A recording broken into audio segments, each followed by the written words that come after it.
Racing just is started. We have Green Lexter. Break quickly at the start. Tagaytay Euro in the middle portion. Cultiello. And on the outside now is Gold Bracelet.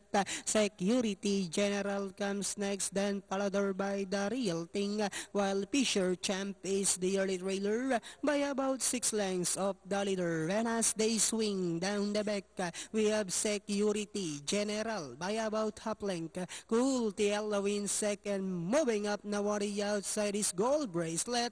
A length further back in port comes Green Lexter. And on the outside is Tagaytay Euro. Running by the rail comes entry number 1. And this one is the Real Thing. While Fisher Champ still racing in list.